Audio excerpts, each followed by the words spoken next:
বন্ধুরা আজকের রেসিপি হচ্ছে কলার মোচা দিয়ে ডাল, মুসুর ডাল দিয়ে কলার মোচা। খুবই সুন্দর খেতে হয় এবং কিভাবে রান্নাটা করছি সহজ এবং সিম্পলভাবে দেখুন। এখানে মোচাটা আমি পরিষ্কার করে নিয়েছি। যদি আপনারা মোচা পরিষ্কার করে দেখতে চান কমেন্ট করবেন, আমি দেখিয়ে দেব। তারপরে দেখুন আমি মুসুর ডাল নিয়েছি 100 গ্রাম। তারপরে ওভেনে কড়াই বসিয়ে দিয়ে সরষের তেল দিয়ে দিচ্ছি এবং তেলটা দেওয়ার পরে কেটে রাখা পেঁয়াজ দেব। পেঁয়াজটা দেওয়ার পরে পেঁয়াজটা হালকা একটু ভেজে নেব লাল লাল করে। তারপরে অ্যাড করছি মুসুর ডালটা ধুয়ে নিয়েছিলাম, সেই ধুয়ে রাখা মুসুর ডালটা দিয়ে দিচ্ছি। দিয়ে আমি কিছুক্ষণের জন্য এটা একটু ভেজে নেব 2 থেকে 3 মিনিট মতো। মুসুর ডালটা ভেজে রান্না করলে কি হয়, স্বাদটা খুব সুন্দর হয়। এখন ডালটা এইভাবে পেঁয়াজের সঙ্গে ভেজে নিচ্ছি। তারপরে অ্যাড করছি আমি এখানে আদা রসুন বাটা 1.5 টেবিল চামচ পরিমাণ দিয়ে খুব সুন্দর করে আদা রসুন বাটাটা দেওয়ার পরে ভালো করে কষিয়ে নিচ্ছি। এখন এই ডালটা আরও 2 মিনিট মতো কষিয়ে নেব আদা রসুনের কাঁচা গন্ধটা না যাওয়া পর্যন্ত। তারপরে অ্যাড করছি কাঁচা লঙ্কা দিয়ে আবারও একটু কষিয়ে নেব।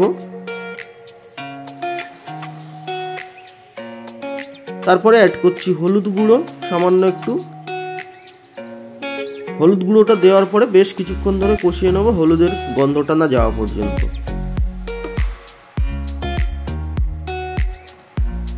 তারপরে অ্যাড করব এখানে জল।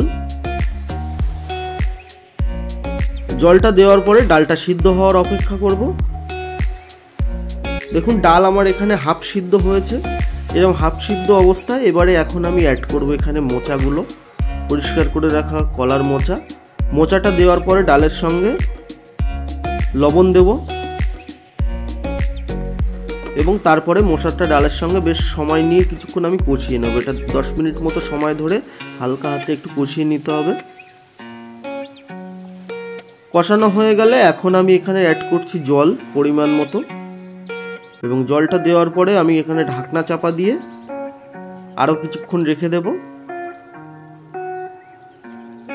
ঠিক যখন এরকম একটা পজিশনে চলে আসবে হালকা মাখা মাখা টাইপের, এখন অ্যাড করব এটার মধ্যে ভাজা মশলা জিরে মরিচ গুঁড়ো দিয়ে খুব সুন্দর করে আমি মিশিয়ে দেব।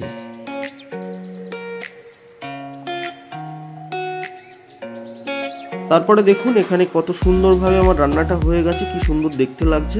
এইভাবে একবার ট্রাই করতে পারেন, খুবই সুন্দর খেতে হয় এবং দুপুরবেলা তো গরম ভাতের সঙ্গে এরকম একটা রেসিপি হলে আর কিছু চাই না। কি দারুণ খেতে লাগে, একবার হলেও বাড়িতে ট্রাই করতে পারেন। ভিডিও দেখার জন্য ধন্যবাদ। যদি চ্যানেলটা না সাবস্ক্রাইব করে থাকেন একটু সাবস্ক্রাইব করে দেবেন। ধন্যবাদ সবাইকে।